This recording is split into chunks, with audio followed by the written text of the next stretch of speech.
Where's TK today? Welcome to our 2-year adventure across the United States. In our 2001 F-250 with 240,000 miles on it, keeping our adventure and our truck alive on a budget. We are Tom and Karen, and this is the Curious Compass. We are in Sioux Falls, South Dakota. We have been roundabout aiming for this since we left, and here we are, Sioux Falls. Didn't know there's actually a falls here at Sioux Falls, but here we are. This is week 22? 20, yeah, I guess so. We're going to talk about week 20. It started off at Chickasaw. Before we set up camp, we stopped by Arbuckle Fried Pies. Kind of an unassuming gas station right on Highway 35, but it's got the fried pies and gasoline. The place is kind of interesting. They started off as a gas station, then they started selling fried pies, then they started selling a bunch of other stuff, and then they went back to the old fried pies. Pies are their sweet spot. They're very yummy. Arbuckle Mountain Fried Pie. Eat it. Do it. Do it. Do it. Burn yourself. Do it. Do it for the gram. The crust. Oh, yeah, hot. Hot. What do you think about the Arbuckle Mountain Pies? They were pretty darn tasty. I mean, they're deep fried pastry with stuff in them, So flaky and delicious. Yeah, you can't really go wrong. Nope. They did not go out of the way for signage, so we found this. Yeah, 5 stars. Must recommend. Highway 35. Absolutely. Oklahoma. Chickasaw National Recreation Area is where we met Constantine and Savannah. Yeah, they're a fun couple set of ladies following us along. So welcome, ladies. Chickasaw was also where the first place I saw an armadillo. And there's so many of them. They're so adorable. Apparently they're kind of a pest though if you have to live around them, but if you don't and you just visit them, they're cute as hell. They are adorable. We were in the park just hanging out, and Tom's like, what is that moving over there? And yeah, it was an armadillo in the middle of the day, so we went over just to take a look at him. And he saw us and ran into his little culvert, and that was the end of him. That was the end of it. But that night was kind of magical. We had a fire, and you could hear the armadillos wandering around in all the dry brush all around us. That was kind of cool. Yeah. And then you could hear the coyotes in the distance, and owls hooting, and I thoroughly enjoyed that evening.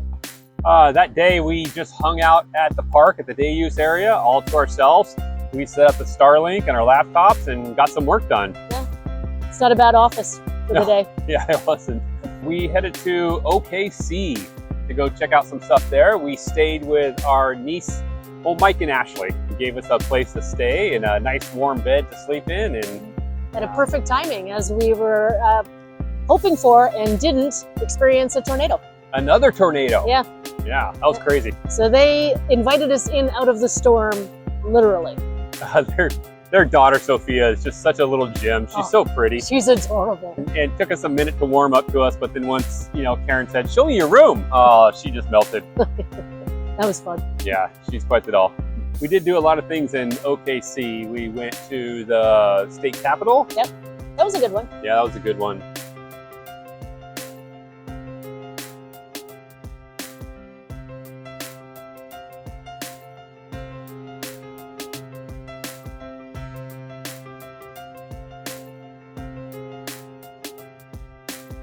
We also saw the Banjo Museum. American Banjo Museum. Banjo Museum? Yeah. Quite interesting. The largest collection of banjos in the world. What they have on display, they also have that same amount in storage, waiting to be restored, waiting for their time to be in glory of the lights in the floor. And it's interesting because it showed the history from the Black heritage becoming, that was the original, one of the original music instruments of the slaves. Yeah, coming out of Africa, they brought it with them. And they used it for their celebrations. And then it slowly progressed over time into bluegrass and Steve Martin. Yeah, and Steve Martin. And don't forget Froggy. Kermit the Frog, yeah. The banjo player. Yes, I was inspired to get another instrument that I'm not going to learn how to play to drag around. Yeah.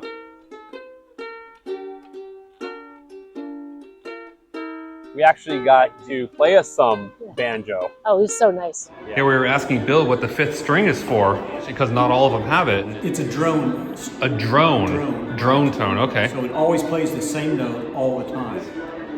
And he was nice enough to just play us a little bit of something. Yeah. Yeah.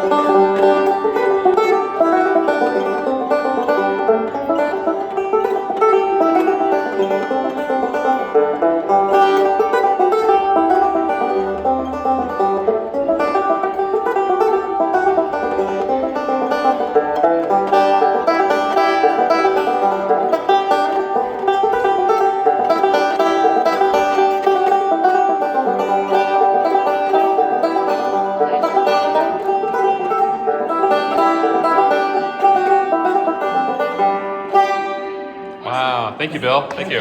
Thank you. We did go to see the OKC Underground tunnels. Did you ever figure out what those are for, why they were there? You know what? I did not. It wasn't an old subway system or anything. I feel like it was, I'd be completely guessing if it was a prohibition or war situation. But in the winter, people just use them to get from one part of the city to the other so they don't have to go into the weather. And they've made it an interesting area too, that you go down and see different artwork. Yeah, it was interesting. I would assume for weather to go between buildings without having to completely dress up in the brutal winters. There was the Land Rush, massive bronze statues. Actual size. Remember looking up at them, and maybe I haven't seen a horse up front since I was a little girl. I looked up at them. Regardless, it was literally a land rush. Like at one point in time, someone set off a gun and said, "Go," and you took off on your horse or in your wagon or on foot, and you Claimed like 60 acres of land. yeah, you claimed yourself some land. You put some stakes in and went, "This is mine." We also did the Riverwalk, which was nothing compared to San Antonio's, but it's still a Riverwalk. We ended up taking Ashley out for her 31st birthday to King's Smoked Meats. Quite the treat. It was really good. On our way to Kansas City to see some of our friends, we stopped into Tulsa at the Sewing Machine Museum. That was interesting. There's a lot of different history of sewing machines. It's kind of an eclectic collection of all different types. Our curator was quite interesting. He had quite the conversation and kept wanting to talk about it. Very interesting guy. You know, we've made some interesting stops at some very specialized museums, and I'm loving that. Yeah. You know, I never thought that you could say so much about certain specific things. And I thought, yeah, we'll pop in, we'll spend 5-10 minutes, we'll be gone. Hour and a half later, we were making our way out the door. If you want to check out some interesting things in Tulsa, that's the one stop you need to make. Another stop we made right before settling into Kansas City was Howard's Toys for Big Boys. This is the last year of LaSalle before they merged with Cadillac. Wow. This thing just looks like it's doing 100 miles per hour sitting here. Yeah, it's a big old car. Yeah. I haven't driven it. I've ridden it. It's a nice little car. A couple of them very excited about Man, that dash. this. They were a nice car. LaSalle was considered a uppercut. Yeah. So, And that's a big, is that the Cadillac motor or is that the? yeah, it would have been Yeah. just 10 years newer than what the old 25 Cadillac we saw. Great, big, flathead V8 engine. Takes a lot of wiggling to get them in and out out of here. I'll bet. Get 'em around. Nice skirts. Yeah, that's the Chrysler Airflow, 1936. 2 or 3 different companies utilized the Airflow idea along in that period of time. Certainly was for aerodynamics. Was also this was a unibody car. Oh, really? Yeah. Oh. Yeah. And they have separate ventilation systems on the inside for cowl vents and the windshields. They open up individually. You can see individual cranks. Oh, yeah. On the driver's side, so mom doesn't have to get her hair blown if she doesn't want to. And this actually, I mean, they had some forward-thinking stuff. They had like the armrest there in the middle. Oh, yeah. This car is, it's been touched up and things, but this is My undisturbed goodness. original. Yeah. You can see some wear on the interior for sure, but it's pretty nice for 1936. And this is one of those ones with the top, the metal. Yeah, this one's gone to, but it's still using an insert. Okay.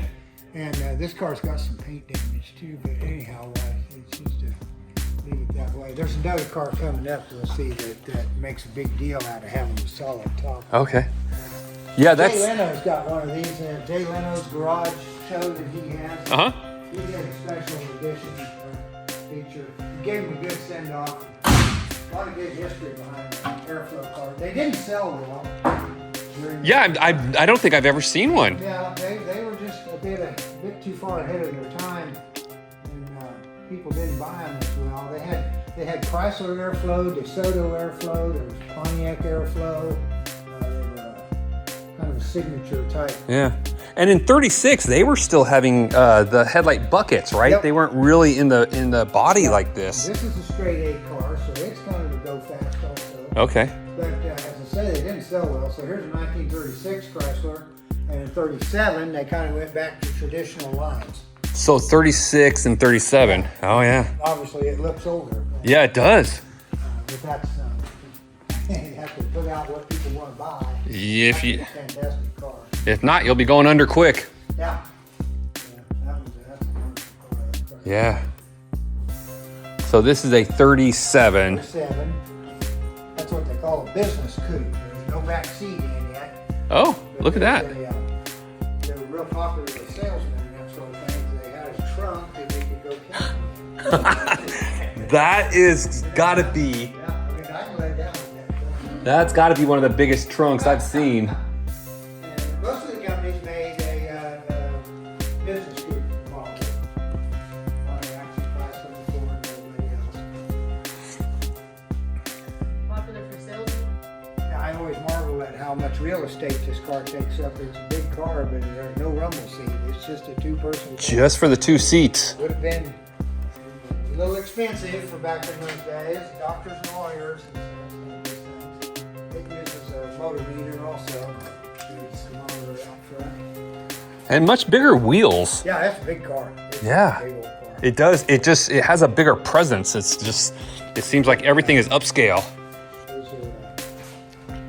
Coker Tire Company, maybe there's others, but anyway, Coker Tire Company, that's their niche in life, is to fill old car sizes and styles, and they make some tires that are radial, but they look like bias tires. Ah. So they fit the look. Oh, Yeah, okay. yeah, more modern engine in yet.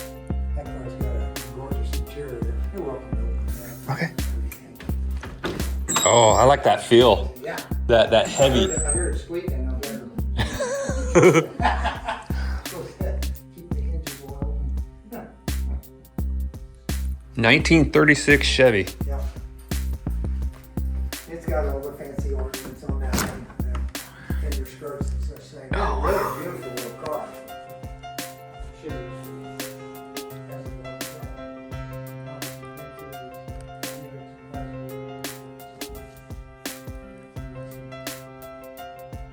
Yeah, that's beautiful. This Safari Museum we were talking about up there. But you haven't really seen it, have you? No, we drove past it. Yeah, that building it's in used to be on. And you would slide them over to the. Mechanical trip, when you put money in, there was a mechanical door that would let you get the pop out of there. When we were kids, you know, we'd see one of them, we'd go in with a straw and a pop opener in our hand. They'd be swimming in ice water in there, so they were really, really cool. Wow, that's cool. You go pop the top off them. Get yourself a little sip. Yeah, before you get caught. Yeah. He kind of eclectic and whatever most of it was what caught his attention from a point of being sentimental for him for some reason. Like the Whizzer here, these were built and sold in Schwinn dealerships, Schwinn bicycle. And for some reason, also, I think it was Woolworth Clothing, one of the old clothing stores you could buy Whizzers. And they were 99 bucks, or else they could have a $2 a week payment. And Howard said when he was young, he didn't have the $2 a week, so he didn't have one. He was glad to get his Whizzer. Yeah, it's always interesting the stuff you wanted as a kid. Yeah. And would look around and. The Simplex, those were put out through Harley Davidson dealerships as a kit. This particular guy named Glenn Burkaw, he's a local guy, and this thing sat in his basement as an old man when he got so bad physically that he finally let that thing come to the museum there. And he collected parts over a period of about 10 years in the museum and finally let that thing go. guys that comes in and hangs out. One of my age guys used to ride that thing. Yeah. So that looks like it's a transmission in the back that Yeah, sort of. that runs up in here and Yeah. They run about 30 miles an hour is what you get out of it. yeah. The two Hondas, those are mid-60s series Hondas. There was a guy named, last name Stanislaus, that was a railroader, and he got to selling Hondas when they were the big thing coming into the United States in the early mid-60s. And these would just be representative of what he was putting out at that time. Nowadays, his son has out in the south end of town, it's called Kirby's Motorsports. That little scrambler, the one on your right hand there, they were pretty salty. That one is a 160, so it's just mid-size at best. Yeah. But it's pretty spunky, it's fun to ride, I do that. But several of us old guys like myself, when we were young, we had 305 versions of that. Scrambler 305, and boy, we were just, they made little pickups like that, and they made a full covered delivery van, and of course a regular car, front and back seat, and they made a little sports car of it. And they all used the same power plant. Huh? Same engine and chassis and all that jazz. Crosley. Yeah. Crosley Company's still around nowadays. They make kitchen appliances. Huh?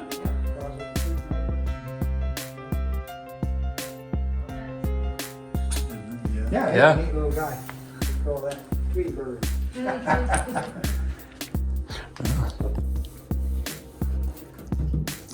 Single-walled sides, huh? Yeah, very Spartan. the whole Yeah. thing. Yeah, very Spartan. Inside, it's just hand slide windows. Uh-huh. Very simple things of that sort. You know, we've really lost the art of simple cars. Oh yeah. Of Yeah, just- we went absolutely the opposite direction as to Yep. that. I'm all for anybody that wants to have their car talk to them and all that. Yes, that keeps them smelling no better and keeps the mice away. So I saw no reason to argue with him about it. So, No. they buy that soap by the case. Can't be the rude. We have some on board of our room too. I bought them for the Good. mosquitoes. I haven't used it, but Absolutely. we haven't run into mosquitoes yet either. Yeah, so far it's early in the year. I mean, it's nice. It's one of the few automatic. And this is a 1951? Yeah, mid-50s anyway. Yeah, it's 51. Sure enough. I had That's what I cheated to.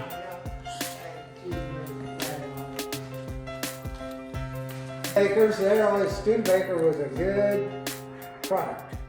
They didn't run their company very good. There were lots and lots of companies, literally, that tried to end up having Merv or Big Door or Road, whatever. Oh, it was the golden age of trying things out. Yeah, sure enough. This Commander model, which is what this Burgundy car is, was a really nice car.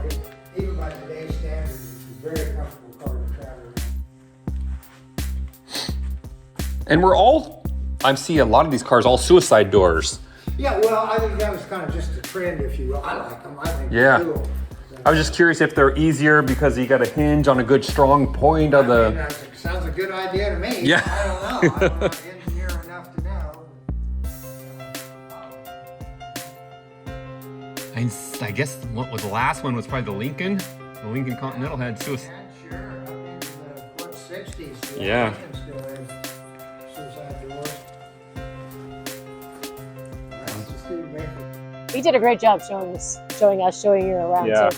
And they also had a cookie jar collection upstairs that the original owner, Howard, his wife had, and a lantern, oil lantern, storm lanterns. Use collection and some other things. A little bit eclectic. After Howard's Toys for Big Boys, we ran into the Safari Museum. That was kind of interesting. Yeah, Martin and Osa Johnson, I believe it was. And that was, it was the 20s, I think. Yeah. They started traveling Africa. That's not what people were doing at the time. And they got some great footage that they made quite a few movies out of. And then after they died, people donated lots of different items, and they've created this museum. That's pretty cool. We also stopped by the biggest town square. Supposed to be in KC. I don't know. I don't know. We didn't get a tape measure out. No. Well, this is supposed to be the biggest town square in the country? In the United States of America. In the United States of America, and I just don't see it. I mean, that's pretty big, but there's literally a building right in it. I think they're counting where the building is sitting, which I may be cheating, I don't know. Totally cheating. I guess we do need to get out and look, but... Alright, here it is. Not much to see. But it's supposed to be the biggest town square. It's the biggest in the US, though. Yeah, there we go. The biggest town square in the world requires the biggest erector set. I don't know if it's the biggest, but it is a big one. Foam, yeah? Yeah, that's pretty nice.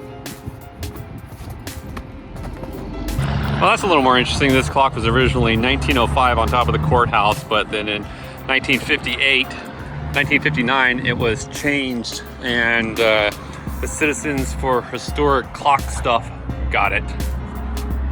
And it still has the mechanism in here, so that's sweet. Let's take a closer look.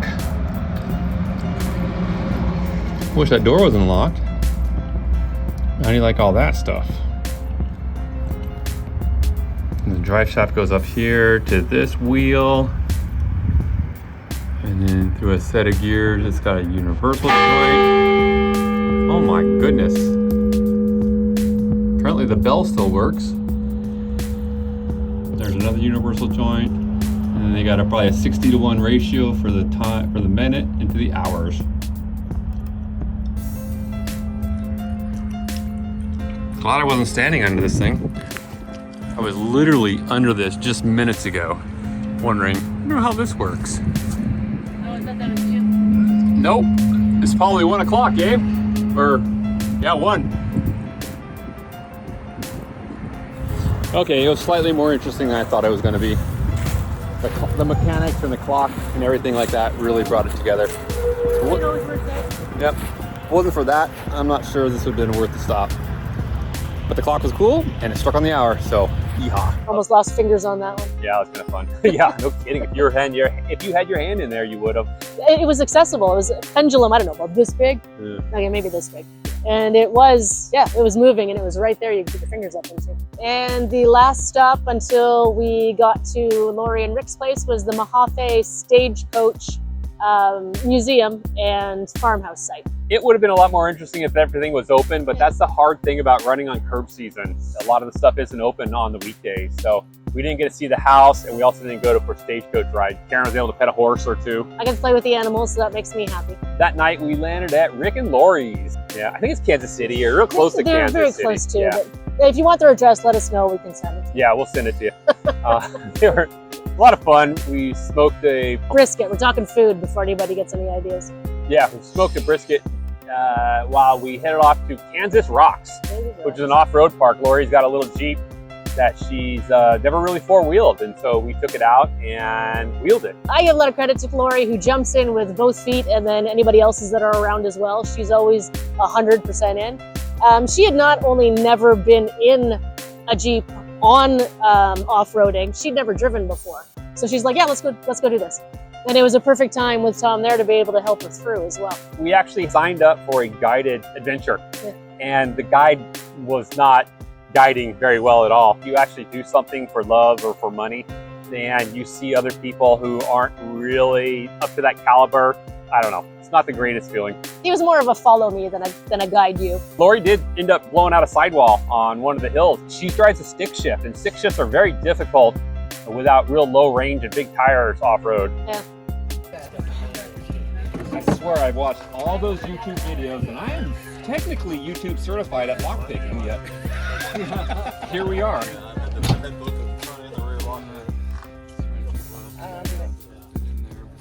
Let me see if I have any paper clips. I don't want to break your leather though. It's like, I was seriously not thinking you were going to get through a lot of the shit that you did. Watch your back here. Oh, yep, people are gonna get it coming. Yeah, that's why they were taking this Jeep out, so they could kind of shake it out and see what they would have to do to build it up to be an off-road vehicle. They're gonna have fun doing that over the next however long it takes them. It's ready if you need it. I will say Tom is definitely, you're like Tom Cruise. You're nice and smooth. Sorry, I just came up with that. That's random. Oh, that'll be good for their. Yes. Oh, was that actually caught on camera?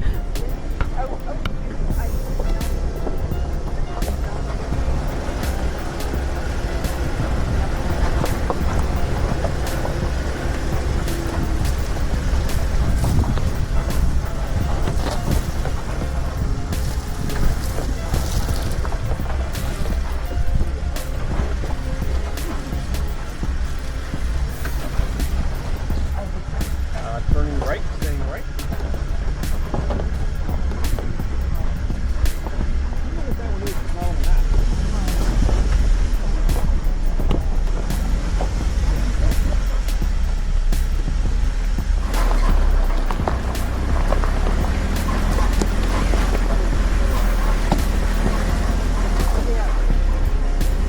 Well, this is where she has her classes.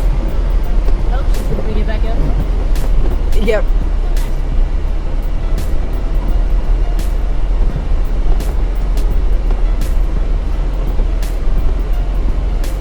Ta-da! We're live! Woohoo! I'll just climb over those heights on the way out. You're going into the mud.